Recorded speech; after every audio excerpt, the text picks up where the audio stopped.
Hello বন্ধুরা, এটা কিন্তু সানডে স্পেশাল ব্লগের কিন্তু নেক্সট পার্ট। এর আগের পার্টে কিন্তু তোমাদের সাথে শেয়ার করেছিলাম কিছুটা, যে দিদিবাড়ি নিমন্ত্রণ খেতে গেছিলাম। পরেরটুকু আর শেয়ার করা হয়নি, সেটাই কিন্তু নিয়ে চলে এসেছি। তো এই দেখো, খাওয়া দাওয়ার পরে আমরা একটু বসেছিলাম আর তারপরে কুলফিটা খেলাম। তো এই কুলফি দুরকম নিয়ে এসেছিলাম আমি, গ্রিনটা নিয়েছিলাম আর কি, এটা পেস্তা ফ্লেভার ছিল। এটা থেকে আরেকটা যেটা ছিল ওটা বেশি ভালো খেতে। তোমরা কিন্তু নিলে ওই আরেকটা আছে ওইটা নেবে, ওটা বেশি ভালো লাগছিলো খেতে। যাই হোক, অনেকক্ষণ আড্ডা টাড্ডা দিলাম। আর ও কিন্তু মায়ের ভয়ে নিজেই জল ফেলে নিজেই ন্যাতা দিয়ে পরিষ্কার করে নিয়েছে, যেটা হয় আর কি বাঙালি মায়েদের ভয়ে। তো এই দেখো, এত ভালো খায় কুলফি, বাটি পুরো চেটে চেটে খাচ্ছে। খাবার টাবার দিলে খায় না, শুধু এইগুলোই ও ভালো খায়।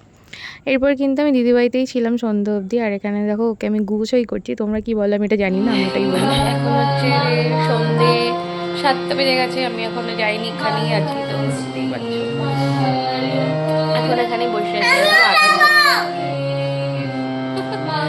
একটু শুয়েছিলাম, তারপরে একটু ঘুরতে গেছিলাম বাইরে, আর একটু বসে আছি। গান করছে।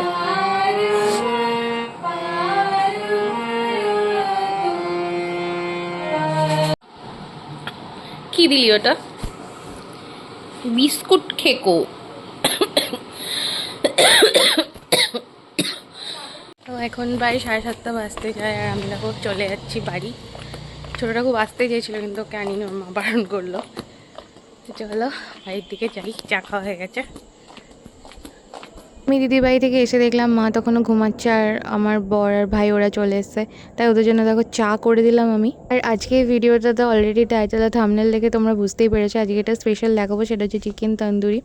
তো এটা আমি কিন্তু খুবই ভালো বানাই, মানে আমার এটা ফ্যামিলির মতে আর কি।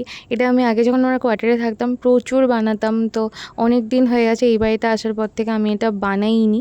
তো সেই কারণে হচ্ছে বাড়িতেই পাপাও বলছিল, মাও বলছিল অনেক দিন বানাসনি এটা বানাতে।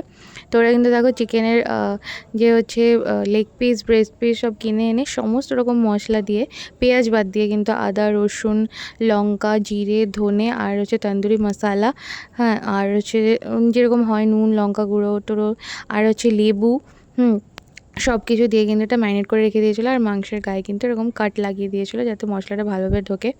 এটা থেকে 10 থেকে 12 ঘন্টা ম্যারিনেট যদি করে রাখতে পারো, আর রান্নার আগে ফ্রিজ থেকে কিন্তু 5-6 ঘন্টা আগে অবশ্যই বার করে রাখতে হবে। তারপরে আর কিছুই না, এই যে মশলা মাখানো জিনিসগুলো, এটার মধ্যে তোমরা কিন্তু কালার ব্যবহার করতে পারো, যেটা হচ্ছে ইয়েলো ফুড কালার হয় বা অরেঞ্জ, তাতে একটু দোকানের মতো হয়, কিন্তু আমরা কালারটা অ্যাভয়েডই করি। আর হ্যাঁ, অবশ্যই দই দিয়ে কিন্তু ম্যারিনেট করে রাখতে হবে, দই, লেবুর রস দুটোই। এরপরে দেখো অল্প একটু তেল দিয়ে আমি কিন্তু এটাকে ঢেকে ঢেকে করে ভেজে নিচ্ছি। তো আমি ম্যারিনেশনের প্রসেসটা তোমাদের বলে দিলাম। সমস্ত মশলা, ঠিক আছে, গরম মশলা দেওয়ার কোনো দরকার নেই, তার বদলে দেবে তন্দুরি মশলা। আর দিয়ে কিন্তু এটা অবশ্যই গোলমরিচটা দেবে, গোলমরিচ গুঁড়োটা দিলে ভীষণই ভালো একটা ফ্লেভার হয়। দিয়ে অল্প তেল দিয়ে ফ্রাইং প্যানে, বা তোমরা তন্দুরি করার জন্য আলাদা প্যান পাওয়া যায়, গ্রিল টাইপের প্যান, ওটাতেও করতে পারো। তোমরা এয়ার ফ্রায়ার যেটা আছে ওটাতে করতে পারো, মাইক্রোওয়েভে করতে পারো, প্রত্যেকটা জিনিসেই কিন্তু তোমরা করতে পারো। তো আমি করেছি নর্মাল এমনি ফ্রাইং প্যানের মধ্যে অল্প তেল দিয়ে ঢেকে ঢেকে দুটো সাইড একদম কালো হয়ে যাওয়া অবধি এটাকে ফ্রাই করেছি, আর ভেতরটা কুক হয়ে যাওয়া অবধি করেছি আর কি। আর মাঝে মানে তুলে দেওয়ার কিছুক্ষণ আগে দুই সাইডে কিন্তু ভালোভাবে বাটার ব্রাশ করে নিয়েছি, করে কিন্তু দুই সাইডটা আবার একটু সেঁকে নিয়েছি, তবে একটা সুন্দর ফ্লেভার আসে। তো এরপরে দেখো এই অবস্থায় আসার পরে আমি কিন্তু এটাকে তুলে রেখেছি। দেখো, আর আমি কিন্তু টোটাল যে মশলাটা তোমাদের লাগবে, যে প্রসেসটা লাগবে, সেটা কিন্তু আমার ডেসক্রিপশন বক্সের মধ্যে লিখে দেবো, তোমরা কিন্তু অবশ্যই ওখান থেকে চেক আউট করে নেবে যদি তোমরা রেসিপিটা বুঝতে কোনো রকম অসুবিধা হয়। এটা কিন্তু খেতে ভীষণ ভালো লাগে। আর এরপরে দেখো একসাথে 3টে বসিয়ে দিয়েছিলাম। আর এরপরে ফাইনাল যে টাচটা দেবো সেটা কিন্তু তোমাদের দেখাবো। আর দেখো, আমি একটা ক্যাপসিকাম নিয়েছিলাম, এর সাথে সাইড ডিশ হিসেবে খাওয়ার জন্য একটা জিনিস বানাবো। তো ক্যাপসিকামের পেটের মধ্যে দেখো একটা বাচ্চা ক্যাপসিকাম হয়েছে, এটা সত্যিই খুব অদ্ভুত দেখতে। তো এই দেখো, এটা কিন্তু আমার সুন্দরভাবে হচ্ছে সেদ্ধ হয়ে গেছে। আর এটা খুব আসছিলো বলে, ইজি টাইপের আসছিলো বলে আমি একটু ক্যামেরাটাকে শেক করলাম। এরপর যেটা ফাইনাল সেটা হচ্ছে দেখো, সেটা হচ্ছে প্রথমে গ্যাস জ্বালিয়ে নিয়ে বার্নারের উপরে এরকম একটা জালি, এই জালিটা কিন্তু সব জায়গায় তোমরা পেয়ে যাবে, দোকানে আর এতে মেলা টেলা যে কোনো জায়গায়, তন্দুরি বানানোর জালি স্পেশালি এটা দিয়ে কিন্তু আমি এরকম গ্যাসের বার্নারটার উপরে, গ্যাসটা একদম লো ফ্লেম থাকবে, দিয়ে কিন্তু দুটো চিকেনের পিস নিয়ে আমি বসিয়ে দিয়েছি দেখো। আর উপরে হালকা হালকা করে কিন্তু অয়েল, মানে অয়েল নয় সরি, এটা আমি কিন্তু ব্রাশ করে নিয়েছি হচ্ছে বাটার। তোমরা কিন্তু অয়েলেও ব্রাশ করতে পারো বা ঘিও দিতে পারো, কোনো রকম অসুবিধা হবে না, 3টেই তোমরা দিতে পারো। অল্প করেই দিয়েছি, হ্যাঁ। আর এটাতে কিন্তু একটু আগুনটা এরকম উপরে উঠে যাবে, কোনো রকম ভয়ের কিছু নেই। সেটার মধ্যে কিন্তু এরকম একটা টং নিয়ে ভালোভাবে এপিট ওপিট করে এটাকে সুন্দরভাবে স্মোক করে নিতে হবে, তবেই কিন্তু একটা স্মোকি ফ্লেভার আসবে।